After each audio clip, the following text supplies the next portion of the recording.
नमस्कार, मैं हूं अवनींद्र आशुतोष। आपका बहुत बहुत स्वागत है हमारे इस खास कार्यक्रम में, जिसमें हमने आज एक चिंता महसूस की है, एक निराशा महसूस की है, एक हताशा महसूस की है। और यही कारण है कि एक सवाल मन में जो उठा है कि लोकतंत्र में बिगड़े बोल।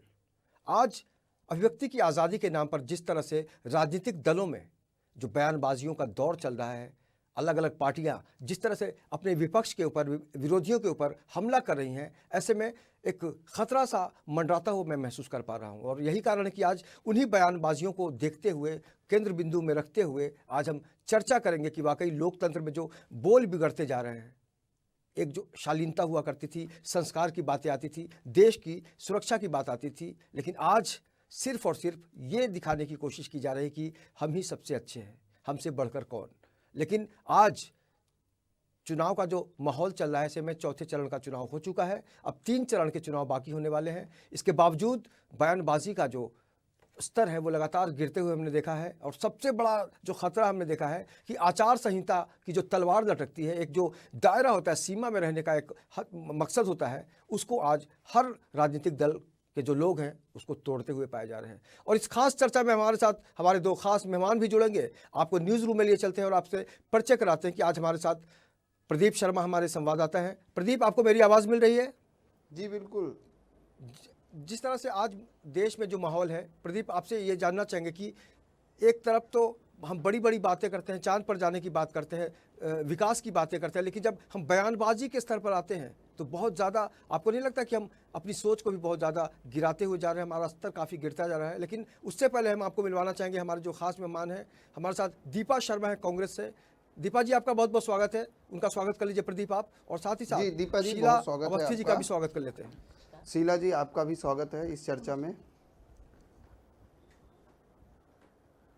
तो कुल मिलाकर आज की तारीख में जो सबसे अहम है कि हमारी शालीनता क्यों खत्म होती जा रही है, भाषा की जो मर्यादा होती है हम क्यों उसको लांघते जा रहे हैं। और इस चर्चा में सबसे पहले हम कुछ लोगों को सुनेंगे जो हमारे इस देश के बड़े बड़े नेता हैं, भले ही वो अलग अलग पार्टी के हैं, लेकिन उनका जो भाषा है, उनकी जो सोच है, उसको एक बार हम समझने की कोशिश करते हैं कि वाकई इस तरह की भाषा कब तक। और दीदी देख लेना, 23 तारीख को जब नतीजे आएंगे, चारों तरफ कमल खिलेगा, तो तुम्हारे विधायक भी आपको छोड़ करके भाग जाएंगे। दीदी देख लेना। आज भी दीदी तुम्हारे 40 विधायक मेरे संपर्क में है। आज भी दीदी तुम्हारा बचना मुश्किल है अब। और दीदी देख लेना, 23 तारीख को जब नतीजे आएंगे, चारों तरफ कमल खिलेगा, तो तुम्हारे विधायक भी आपको छोड़ करके भाग जाएंगे। दीदी देख लेना। आज भी दीदी तुम्हारे 40 विधायक मेरे संपर्क में है। आज भी दीदी तुम्हारा बचना मुश्किल है। कहा जाता है कि पूरा देश एक सूत्र में बंधा होता है, लेकिन चुनाव में पता नहीं राजनीतिक दलों के ऊपर कौन सा एक अलग सी सोच हो जाती है उनको। और जिस तरह से प्रधानमंत्री की गरिमा होती है देश में, उसका हम पूरा सम्मान करते हैं, लेकिन उनके एक बयान ने कहीं ना कहीं से ममता बनर्जी की नींद उड़ा कर रख दी है। मोदी साहब ने अपनी सभा में ये दावा किया है, चैलेंज किया है कि 40 विधायक हमारे पास लगातार संपर्क में है। और इसी सवाल को हम सबसे पहले पूछेंगे भारतीय जनता पार्टी की जो शीला अवस्थी है उनसे। प्रदीप, शीला जी से ये पूछिए कि हमारे प्रधानमंत्री तो पूरे देश के प्रधानमंत्री हैं, लेकिन एक महिला, शीला जी भी महिला है, ममता बनर्जी भी महिला है, दीदी को जिस तरह से मोदी साहब ने कहा है कि 40 विधायक हमारे संपर्क में है, तो राजनीतिक परिप्रेक्ष्य में अगर देखें तो इस तरह की बयानबाजी कभी शीला जी ने पहले सुनी है क्या? पूछिए उनसे। शीला जी, अगर बात की जाए तो जैसे प्रधानमंत्री पूरे देश के प्रधानमंत्री हैं, लेकिन अब उन्होंने टीएमसी प्रमुख ममता बनर्जी पर जिस तरीके से उन्होंने कहा, दीदी तुम्हारे 40 विधायक हमारे संपर्क में है, तुम्हारा बचना मुश्किल है। एज ए महिला किस तरह से देखती हैं अगर राजनीति समीकरण की बात करें तो इस तरह का बयान? मैं आपसे कहूँ, चुनाव का समय है, टीका टिप्पणी सभी दल के लोग करते, लेकिन अपनी मर्यादा में रहना चाहिए। कोई भी ऐसी बात नहीं करनी चाहिए कि हम फिर मिले तो अपना सर झुके। और कोई भी दल का नेता वो सभी टीका टिप्पणी करते हैं। बिल्कुल, कोई भी दल का नेता हो, चुनाव के दौरान टीका टिप्पणी होती रहती है, जिस तरह से शीला जी ने कहा आशुतोष जी। लेकिन सवाल यह है कि कहीं ना कहीं अब शब्दों की मर्यादा नहीं बची है, क्योंकि राजनीति में और वोट बैंक की राजनीति करने के लिए हमारे जो नेतागण हैं वो शायद ये भूल जाते हैं कि समाज में जो वो बोलते हैं, जो वो करते हैं, उसका समाज पर काफ़ी असर भी पड़ता है। हमने देखा था कि राहुल गांधी ने जिस तरह से चौकीदार चोर है के नारे लगवाए थे, जनता के साथ साथ बीच के रैलियों में, अलग अलग भाषणों में भी लगातार वो प्रधानमंत्री पर वार करते रहे हैं। और बीच में एक खबर भी आई थी कि उन्होंने अफसोस जाहिर किया है। लेकिन एक फिर बयान आता है राहुल गांधी का कि हमने सिर्फ अफसोस व्यक्त किया था, माफ़ी नहीं मांगी थी। कांग्रेस का ये कैसा नज़रिया है? सम्मान किसी को नहीं दे सकते? प्रधानमंत्री की जो गरिमा होती है उसको आप नहीं समझ सकते? क्योंकि आपके पूरे खानदान में बहुत बड़ा अनुभव रहा है राजनीतिक क्षेत्र में काम करने का। साथ ही साथ जो प्रधानमंत्री के जो बड़े बड़े दावेदार रहे हैं और देश को जो अलग अलग रूप में प्रधानमंत्री की सेवा दी है वो कांग्रेस से है। ऐसे में हम ये जानना चाहेंगे दीपा शर्मा से कि कांग्रेस में इस तरह के बयानबाजी को लेकर किस तरह का माहौल रहता है। खासकर अगर हम पिछले चुनाव की बात करें तो अलग अलग तरीके के बयान से वो दो चार होती होंगी। शीला जी को भी पता था कि चुनाव में अलग अलग भाषा यूज़ की जाती है। लेकिन अगर हम दीपा शर्मा से बात करने की कोशिश करें तो बयानबाजी का कितना असर पड़ता है एक आम कार्यकर्ता पर? आपके पक्ष प्रमुख या अध्यक्ष जो है राहुल गांधी जी ने चौकीदार चोर का नारा लगाया था और लोगों से भी लगवाया था। उसके बाद उन्होंने अफसोस भी जताया। फिर उन्होंने कहा कि हम माफ़ी नहीं मांगे हैं, हमने सिर्फ अफसोस जताया। लेकिन उसके बाद लगातार इस तरह का बयान का एज ए कार्यकर्ता कितना इफेक्ट पड़ता है? इसमें इफेक्ट तो पड़ता ही है। उन्होंने जैसा बोला कि चौकीदार चोर, लेकिन पब्लिक भी वही मानती है कि उन्होंने चीटिंग करके आगे बढ़े हैं। मशीनों में इलेक्शन के टाइम में वोटिंग का मशीन में गड़बड़ी करके वो आगे बढ़े हैं। तो इस वजह से भी कांग्रेस वाले जो हैं बोलते हैं चौकीदार चोर है। पब्लिक बोलती है, वो राहुल जी वैसे बोल तो नहीं है, जैसे वो बोलते हैं चौकीदार तो पब्लिक खुद चिल्लाती है कि चोर है। लेकिन क्या लगता है इस तरह के बयान से कार्यकर्ताओं पर इफेक्ट पड़ता है? क्योंकि लगातार जैसे एज ए प्रधानमंत्री, क्योंकि प्रधानमंत्री की एक गरिमा होती है और गरिमामयी पद को इस तरह से चौकीदार चोर कहना कितना उचित मानते हैं? नहीं, अभी बीजेपी वाले जो हैं वो लोग भी तो कांग्रेस के ऊपर गलत कुछ अपशब्द बोलते हैं, जबकि कांग्रेस बोलती नहीं है इतना। अभी थोड़ा बहुत तो बोलना चाहिए उनको भी। कांग्रेस थोड़ा बोलेगी तभी उनको पूछिए कि जिस तरह से एक महिला का संदर्भ दिया जाता है, भले ही मामला आजम खान का हो, आजम खान ने जिस तरह की भाषा इस्तेमाल की थी भारतीय राजनीति में, इस तरह क्या एक औरत के नाते क्या महसूस करती है? क्या कोई दूसरा नेता किसी और महिला के ऊपर इस तरह का बयान दे सकता है? जिस तरह से आज महिलाओं को लेकर बयान दिए जा रहे हैं, चाहे वो आजम खान की हाल में बात करें, अब लगातार अब ममता बनर्जी को लेकर किया गया, ऐसे में क्या लगता है कि महिलाओं को लेकर जिस तरह से नेता बयान दे रहे हैं कितना उचित है? नहीं, मैं महिलाओं के लिए जो बयान दे रहे हैं, महिला किसी भी पार्टी का लीडर हो, हाँ, तो गलत है। ऐसा तो गलत बोलना चाहिए। महिलाओं को आगे बढ़ना, मौका देना चाहिए आगे बढ़ने का। और मैं चाहती हूँ कि जैसे सोनिया गांधी आगे बढ़ी हुई हैं तो ऐसे दूसरी लेडीज़ भी आगे बढ़े, उनको बढ़ने का चांस मिलना चाहिए। 5 साल जैसे बीजेपी सरकार आती है, ऐसा कांग्रेस सरकार को। प्रदीप, उनसे बात कीजिए, बोलिए कि कैमरा में देख के बात करें। जो भी बोल रहे हैं वो कैमरे पर देख के बात करें ताकि दर्शक देख पाएं, क्योंकि आप क्या बोल रहे हैं। शीला जी कितना इत्तेफाक रखती हैं दीपा जी के बयान से? उन्होंने कहा बीजेपी वाले बोलते हैं इसलिए कांग्रेस कम बोलती है, बीजेपी ज़्यादा बोलती है। अभी आपने जैसे विषय उठाया चौकीदार चोर है, ये किसने कहा? राहुल जी ने, माननीय राहुल जी ने। एक मिनट में पूरा कर लूँ फिर आप बोलिएगा। तो आप देखिए, पहले भी कोर्ट से उनको आदेश आया और आज अभी दोपहर के समय उनको फिर से उन्होंने माफ़ी मांगी है। यदि गलत नहीं था तो माफ़ी किस लिए मांगा गया? आप ही मुझे बता दीजिए। ये उचित शब्द है क्या? एक वो प्रधानमंत्री हैं, किसी पार्टी किसी दल या कोई लोग आने वाले दिनों में जिस तरह की भाषा का हम इस्तेमाल देख रहे हैं, बड़े बड़े दिग्गज कलाकारों को हमने फिल्मों में डायलॉग बोलते हुए देखा है, लेकिन अगर हम पॉलिटिकल फील्ड की बात करें तो यहाँ पर भी जूनियर और सीनियर जितने भी नेता हैं वो इस तरह की भाषा का इस्तेमाल कर रहे हैं जैसे लगता है कि वही सरकार है, वही हमेशा के लिए यहाँ पर फिक्स हो गए हैं। आप दोनों से पूछिए कि इस तरह की भाषा से वो सहमति रखती है कि असहमति? बीजेपी हो कांग्रेस हो, लेकिन जिस तरीके से लोकतंत्र में आज जो है शब्दों का इस्तेमाल किया जा रहा है, क्या लगता है ये उचित है? बिल्कुल नहीं उचित है, बिल्कुल नहीं उचित है, होना ही नहीं चाहिए। आप सोचिए पहले के समय कैसा था और आज स्तर टीका टिप्पणी हर दल, मैंने पहले भी ऐसे ही कहा, टीका टिप्पणी होती है चुनाव के समय, सब एक दूसरे को बोलते हैं, बोलना भी चाहिए, कोई बात नहीं, लेकिन कम से कम हर चीज़ की एक मर्यादा होती है, मर्यादा को कोई भी ना भूले, मैं यही कहूँगी। और खासकर महिलाओं के बारे में, जैसे कि आजम खान जी ने कहा, आप मतलब उसके बारे में तो आप शब्दों का प्रयोग तब नहीं कर पाएंगे। तो महिलाओं के विषय में खासकर चाहे वो किसी भी दल का कोई भी नेता हो, सोच समझ करके ही बोलना चाहिए उन्हें। क्या कहेंगी दीपा जी?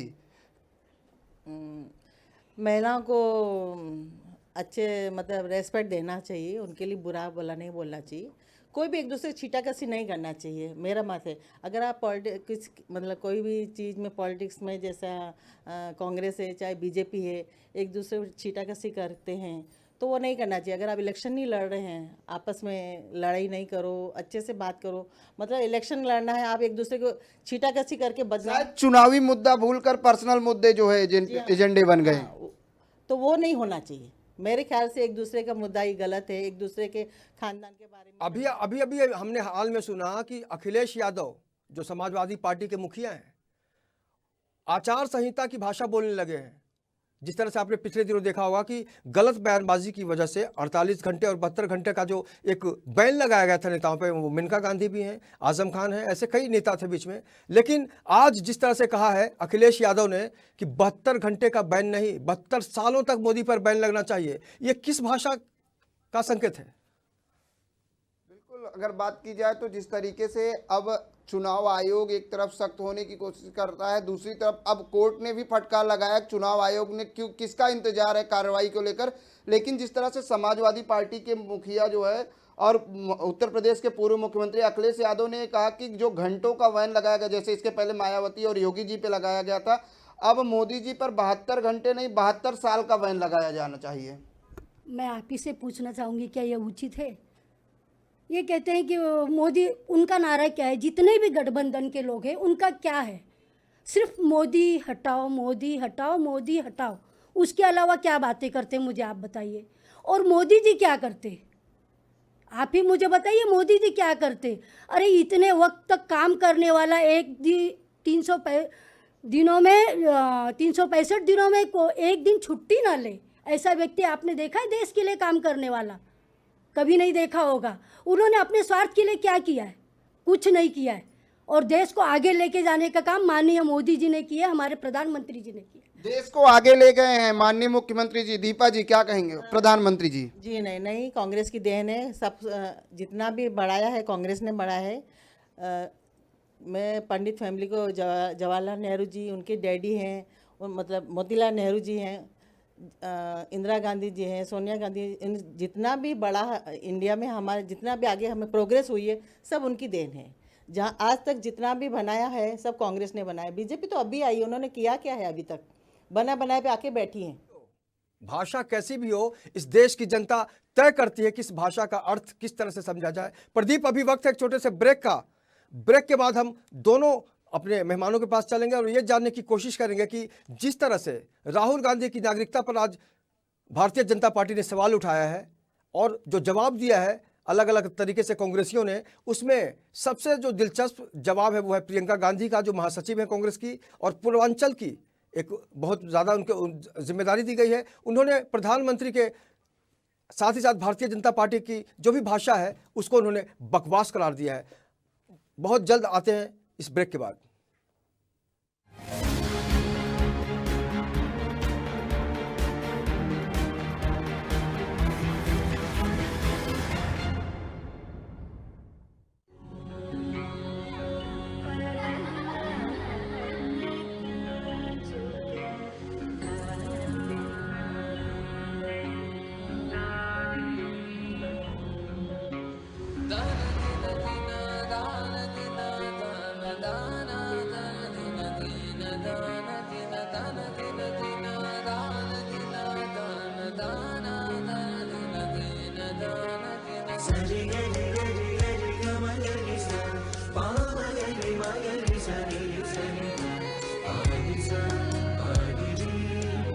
दो दिलों के खींचे बंधन प्यार के जोड़ ले, चल देश के रंग में तू रंग ले। मजहब नहीं सिखाता आपस में बैर रखना, सदियों से यही है भारत की पहचान। अगर हम 125 करोड़ देशवासी एक साथ जुड़ जाए तो आतंकवाद को जड़ से मिटा सकते हैं। चलो एक बुलंद भारत बनाए, देश का परचम लहराए।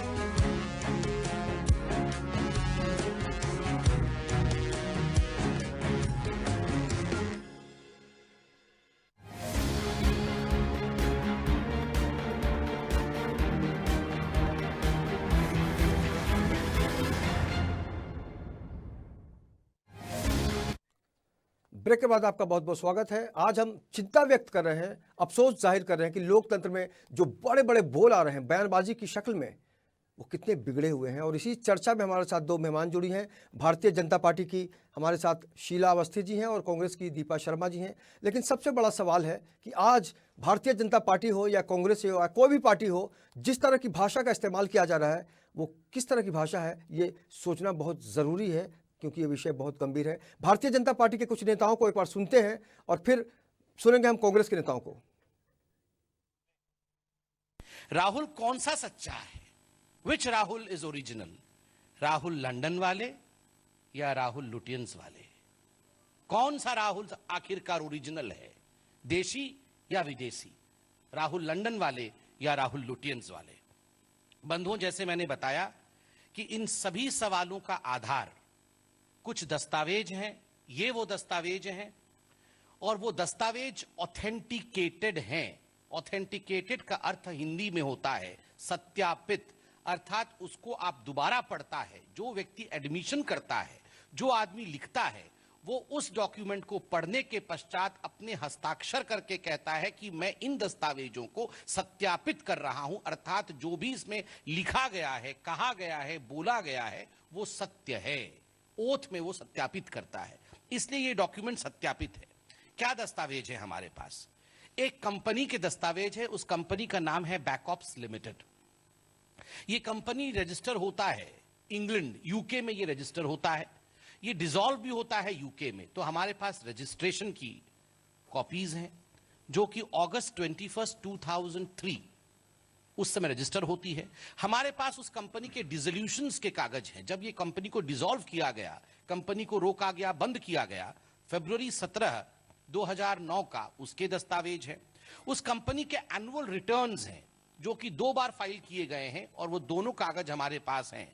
10 अक्टूबर 2005 और 31 अक्टूबर 2000।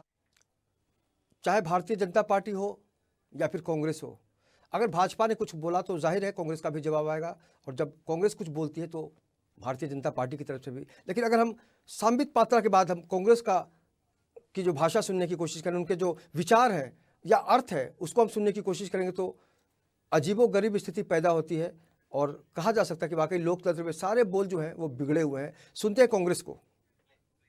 जन्म से भारत के नागरिक हैं, सदैव रहेंगे। उनका और उनके परिवार का देश के लिए कुर्बानी का इतिहास है। इस प्रकार के फर्जीवाड़े और झूठ के बवंडर अब वो आए दिन रचने की कोशिश करते हैं ताकि देश का ध्यान बेरोजगारी, किसानों की पीड़ा, व्यापारियों की व्यापार को लूटने और देश की डूबी हुई अर्थव्यवस्था से भटका सकें। जन्म से पॉलिटिक्स में कब कौन क्या बोल दे, कब दोस्ती दुश्मनी में बदल जाए, कोई नहीं जानता। लेकिन सबसे बड़ा सवाल ये है कि इस सांस्कृतिक प्रधान देश, जिसको हम कृषि प्रधान देश भी कहते थे, आज ये अलग बात है कि आज कृषियों जो किसान का काम करते हैं, जो किसानी का काम करते हैं, बहुत ज़्यादा आहत हैं, उनके ऊपर भी पॉलिटिक्स की जो भाषा है वो हो रही है। लेकिन ये हम जानना चाहेंगे प्रदीप, भारतीय जनता पार्टी की तरफ से, कि आपको क्या लगता है कि वाकई आने वाले दिनों में सिर्फ भारतीय जनता पार्टी की सत्ता रहने वाली है, जिस कॉन्फिडेंस के साथ प्रधानमंत्री ने कहा है कि जो बेल पर है उनको जेल में डाल दिया जाएगा? बिल्कुल, बात करें तो जिस तरह से शीला जी, प्रधानमंत्री जी ने आज आपको याद दिला दूं, एक याद दिला दूं कि अटल बिहारी वाजपेयी जो विपक्ष में थे, उन्होंने इंदिरा गांधी को दुर्गा कहा था। बिल्कुल, इंदिरा गांधी जी को जी बिहारी वाजपेयी जी ने दुर्गा कहा था, आज जिस तरीके से प्रधानमंत्री नरेंद्र मोदी जी ने कहा कि जो बेल पर हैं वो जेल में जाएंगे, किसकी तरफ ये इशारा मानती हैं? मैं पहले तो मेरी बहन दीपा जी का उत्तर देना चाहूँगी। उन्होंने कहा कांग्रेस की देन है। नेहरू जी बिल्कुल कश्मीर उन्हीं की देन है। इंदिरा गांधी जी इमरजेंसी उन्हीं की देन है। सोनिया गांधी जी आतंकवादियों पे आंसू बहाना उनके अलावा कोई नहीं कर सकता है। राहुल गांधी जी आलू सोना, ये सब देन उनकी है। मैं नहीं कहती हूँ कि कुछ नहीं किया है, लेकिन जिस स्तर पे आप सोचिए ना, लेके जाना चाहिए था। आज गए क्या? नहीं गए। लेके कितने साल, 70 साल बहुत होते, कम नहीं होते। अरे मोदी जी को तो अभी आके 5 वर्ष हुए। कितने? 5 साल। 5 साल में आप एक ये उदाहरण सोच लिया, आपका घर खराब है, उसको ठीक करने में भी थोड़ा समय लगता है, लेकिन उन्होंने सोचिए देश में ही नहीं अपने पूरी दुनिया में उनका एक नाम किया है। कितने पुरस्कार मिले मोदी जी को, आपने कभी सोचा है? कि इसके पहले मनमोहन सिंह जी थे, किसको मिला मुझे बताइए ना। किसी को मिला ऐसा पुरस्कार? नहीं मिला। और आपने पूछा जो बेल पर हैं उनको जेल होगी, मोदी जी ने कहा है। तो आपको क्या लगता है नहीं होना चाहिए जेल?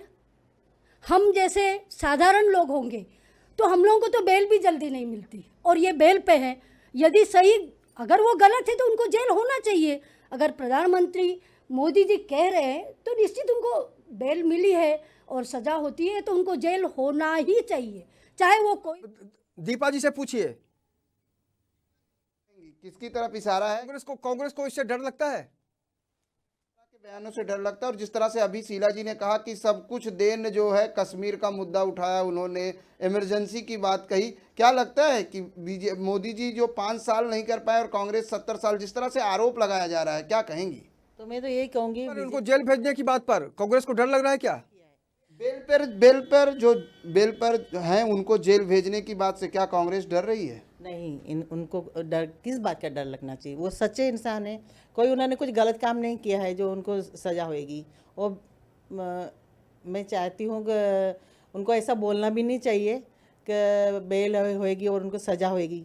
तो कांग्रेस ऐसे कोई गलत काम तो करती नहीं है, लोगों का भलाई करती है। जैसे इन्होंने बोला कि मोदी जी को टाइम दो, 5 साल बहुत है मोदी जी को काम देने। उन्होंने किया क्या है मोदी जी ने? ना, नरेंद्र मोदी जी प्रधानमंत्री चोर है, ये कहने का अधिकार आपको है। नहीं, हम लोग नहीं बोल रहे हैं। उन्होंने बोलने का अधिकार और नहीं, मोदी जी ने 5 साल में आके उन्होंने क्या किया काम?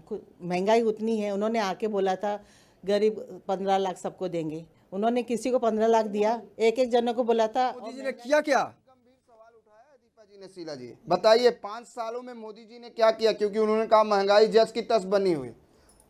देखिए, 18,000 गाँव में जहाँ बिजली नहीं थी, 70 साल में आप सोचिए 18,000 गाँव बिजली के लिए, मतलब लोगों को सोचना पड़ता था, वहाँ तक बिजली पहुँचाई। महिलाओं को शौचालय, कोई प्रधानमंत्री लाल किले से खड़े होकर कोई नहीं बोलेगा, लेकिन सिर्फ बोला ही नहीं, उन्होंने महिलाओं की जो एक इज्जत घर होती है, सवेरे उठने उजाला से पहले हम महिलाओं को जाना पड़ता था, वो हम गांव में हमारे बहनों के लिए उन्होंने शौचालय किए। आप गैस का देखिए, हम लोग चूल्हा जलाते धुआं कितना, हम लोगों को गैस का चूल्हा दिया, सिलेंडर दिया। उसके बाद में बैंक में खाता, मैं आपको चाहे जितने किसान योजना, चाहे जितने आप बोलिए, मैं उतनी सारी योजनाएं गिना सकती हूँ। देश में ही नहीं, विदेश में भी आप देख लीजिए। जब हमला हुआ, आप देखिए, यही शीला जी को याद दिलाइए कि प्रधानमंत्री और भारतीय जनता पार्टी के जो वरिष्ठ नेता हैं अक्सर कहते हैं कि जब से हमारी सरकार आई है तब से इस देश में कोई दंगा नहीं हुआ। एक सवाल और है शीला जी, क्योंकि ये बोला जाता है कि आपके प्रधानमंत्री और आपके जो भी वरिष्ठ नेता वो ये कहते हैं कि जब से बीजेपी सरकार आई है, हमारी सरकार आई है, तब से देश में कोई दंगा नहीं हुआ। लेकिन कई बार अभी पुलवामा अटैक हुए, तरह तरह के कई ऐसे दंगे हुए हैं, उसका लेकर क्या कहेंगी? मैं आपसे कहना चाहूँगी, ये सिर्फ अभी नहीं हुए, दंगे तो बहुत पहले से होते आ रहे हैं। आपने भी देखा होगा, अरे 26/11 से बड़ा जो दावे किए गए थे, क्योंकि आपकी सरकार द्वारा, आपके ही नेता द्वारा ये कहा जाता है कि जब से 5 साल हुए प्रधानमंत्री जी को एक भी दंगे नहीं हुए। नहीं हुए ना, हुए तो उसका मुंह तोड़ जवाब भी दिया गया। 26/11 का हमला जब हुआ तो आप सोचिए, तब भी हमारी सेना तैयार थी मुंह तोड़ जवाब देने के लिए, लेकिन क्या किया? कुछ नहीं किया। उसकी सरकार थी तब आपने। और आज पुलवामा में हमला हुआ, उरी में हमला हुआ, उन्होंने जवाब दिया। ये जो सर्जिकल स्ट्राइक के बाद जो लोग सबूत मांगते हैं, ये कितना सही है या गलत है इनकी नज़र में? सर्जिकल स्ट्राइक, जैसे आपने कहा प्रधानमंत्री जी ने मुंह तोड़ जवाब दिया, हमारी सेना ने मुंह तोड़ जवाब दिया। सर्जिकल स्ट्राइक होने के बाद लगातार जो है सबूत मांगने का दौर शुरू हुआ, चाहे वो पुलवामा अटैक के बाद की बात की जाए या पहले भी जो सर्जिकल स्ट्राइक दिखाई गई थी। क्या लगता है कि कितना सही मानती है कि प्रूफ मांगा जाता है? आप ही मुझे बताइए, सेना के ऊपर हमें शक करना चाहिए क्या? पहले तो स्ट्राइक हुई, सर्जिकल स्ट्राइक, तभी संजय निरुपम जी सबसे पहले व्यक्ति थे जो हमारे यहाँ इस जिला से जो चुनाव लड़े, उन्होंने ही सबसे पहले सबूत मांगा था कि अगर सर्जिकल स्ट्राइक हुए हैं तो हमें बताइए, सबूत दीजिए। दूसरा पुलवामा का, अरे आप सोचिए ना, आप लोग बोलते कितने मरे, कहाँ मरे, स्ट्राइक किया, कैसे किया। अरे दीपा जी आप जवाब दीजिए, क्यों सवाल करती हैं आप? दीपा जी क्या कहेंगी? इन्होंने तो सीधे सीधे कहा, क्यों करती है कांग्रेस सवाल इस तरह का? क्योंकि सबूत तो चाहिए। कांग्रेस जब भी करती है वो तो बताती रही और सबूत बताती हो। इनका तो कुछ सबूत ही नहीं हुआ। सर्जिकल हुआ है पर सबूत हर टीवी चैनल में आता है कि इतने लोग यहाँ हमारे, हर चैनल में कुछ न कुछ होता है तो टीवी में दिखाया जाता है। इनका सर्जिकल का जो भी हुआ तो वहाँ का कुछ टीवी में आया नहीं, न्यूज़ तो बताया नहीं कितने लोग मरे। सबूत है उनका वो कि कितने लोग मरे वहाँ पर। इन्होंने एक सवाल और किया कि सेना के ऊपर शक करना कितना उचित है? नहीं, सेना के ऊपर शक करना जरूरी है क्योंकि सेना ऑर्डर तो मतलब नेता लोग ही देते हैं कि भाई ये करो, उनके सिवाय तो सेना आगे बढ़ नहीं सकती है। वो जब बोलेंगे वही करेगी। ये कितना दुर्भाग्यपूर्ण है कि बीच में आचार संहिता के कहने के बावजूद नेताओं ने, कई नेता हैं इसमें, मैं किसी का नाम लेना नहीं चाहता, लेकिन भावनाओं को समझिएगा कि लोगों ने सेना तक को नहीं बख्शा। आचार संहिता में कहा जाता है कि कोई भी पर्सनल मुद्दे या ऐसे मुद्दे ना उठाएं जिससे जो है जनता या उसका उल्लंघन किया जाए, लेकिन कई ऐसे नेताओं ने, नाम किसी का नहीं लेने, बहुत सारे नेता हैं, क्यों ऐसा करते हैं कि लोग जो है आचार संहिता उसका भी पालन नहीं कर पाते हैं? तो ये बहुत बड़े अफसोस की बात है कि वो लोगों को करना चाहिए, किसी को मत नहीं बोलना चाहिए गलत शब्द, अपशब्द जो भी है आप मिलजुल के अच्छे से बोलिए। आप क्यों किसी को अपशब्द बोल के अपना नाम और दूसरों का भी नाम खराब होता है। चर्चा में जुड़ने के लिए प्रदीप, हम दोनों मेहमानों का शुक्रिया अदा करते हैं, लेकिन सबसे बड़ी बात है प्रदीप कि आज की तारीख में भले ही हम एक दूसरे पर छींटाकशी कर लें, देश की जो महानता है, देश की जो विशालता है, उसको देखकर हम भले ही कुर्सी लेने का दावा कर सकते हैं, अपनी पार्टी को बड़ा करने का दावा कर सकते हैं, लेकिन इस देश की जनता जब उसका बिल्कुल मूड खराब होता है तो हर किसी को वो बता देती है कि तुम्हारा स्थान कहाँ पर है। और निश्चित रूप से लोकतंत्र में बिगड़े बोल को जनता बिल्कुल बर्दाश्त नहीं कर सकती, चाहे मुद्दा कोई भी हो। हमसे इस चर्चा में जुड़ने के लिए तमाम मेहमानों का बहुत बहुत शुक्रिया। प्रदीप आपका भी बहुत बहुत शुक्रिया। और निश्चित रूप से आने वाले 23 मई को ये बहुत ही ज़बरदस्त असर करेगा कि बयानबाजी का जो दौर चला, जो बिगड़े बोल इस्तेमाल किए गए लोकतंत्र के नाम पर, ऐसे में जनता उस सारे बिगड़े बोलों को लेकर क्या सोचती है और उसका जवाब क्या होता है। इस खास पेशकश में इतना ही। बाकी की खबरों के लिए आप देखते रहिए इन 24 न्यूज़ और मुझे दीजिए इजाज़त। नमस्कार।